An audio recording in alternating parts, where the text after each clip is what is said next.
And I know that before we started the podcast, we are kind of chatting about could we see like social media platforms go more into the pathway of using blockchain as a something where users have more ownership rights of their data, or if they could get maybe rewarded for uploading their data and companies being able to use their data, because right now there's a huge gap between those two. Like a lot of superstar influencers get a lot of rewards for being on platforms, but most users actually don't.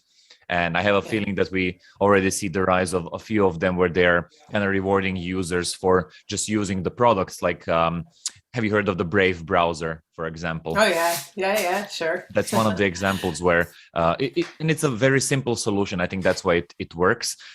You basically integrate it into just like a Chrome browser of Google or Internet Explorer, and you earn BAT token through surfing the web. It's a bit more complicated than that, but basically it emphasizes the idea that you as a user are not being rewarded for anything that you're doing on the internet, and that your actions actually do have value, and that now through blockchain we can actually track it and mathematically figure it out. Like, all right, you spent 10 hours online today, you should get this much as a reward for it, right? So I think we're going to see a lot more solutions like that, where social media and platforms try to implement it more. There's some really interesting. So there are solutions like that, and then there's more decentralized things like IPFS, Interplanetary File System, which is like a foundational, like it's a infrastructure that supports the decentralized web and peer-to-peer sharing, and it's without getting into technical explanations, it's just something worth checking out for for your geeky types if they haven't discovered it already. I would say there are some really interesting moves being made, some of which I'm kind of familiar with, and many are in stealth mode, looking for the next scalable business move, I would say. So there's technical functionality there that will, if you think of like an ad blocker, where all the ads are sort of like stored somewhere else, that all of that information of your activity online, your social media activity, there's one I'm aware of in Cyprus, which is called Crowd. There's another, it's not so similar. It's kind of it's an international company called Tiki.com, and they're looking at,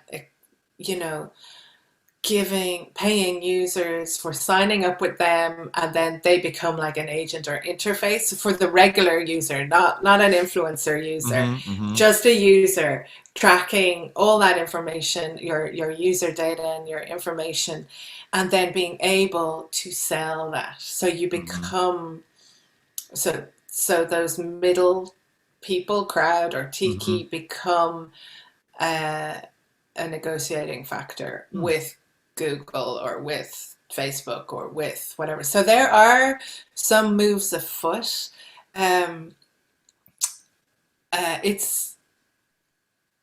People in business used to say like, oh, is IBM or is Microsoft or IBM, are they your competitors? Because if they are, we're not going to invest in you.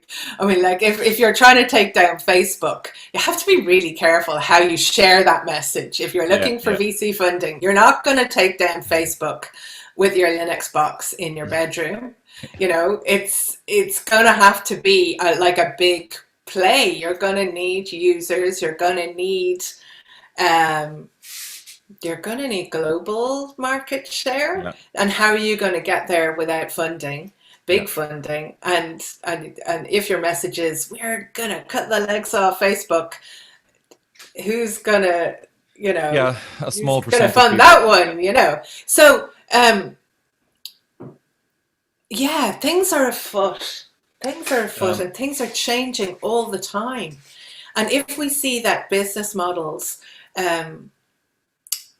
are, let's say a business model is like 18 months to 2 years to 3 years, that means that everything is in startup mode all the time, essentially. You know, I watched The Social Network the other night. Apparently it's not very true, so I don't know Mark Zuckerberg, and I don't know any of the people in the film, so I have no way of knowing. But it's a good movie, and it's a story well told.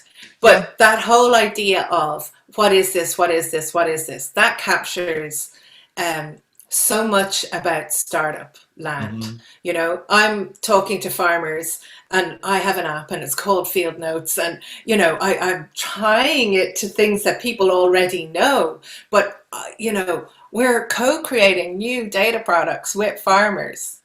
That's what we're doing. Exactly. We don't know yet what it can become, you know.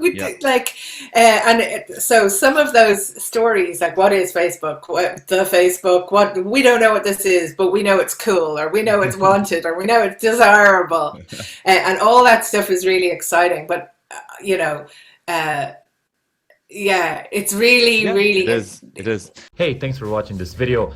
If you want to see the full version, go to the Uncle Gold Podcast YouTube channel or watch the next clip.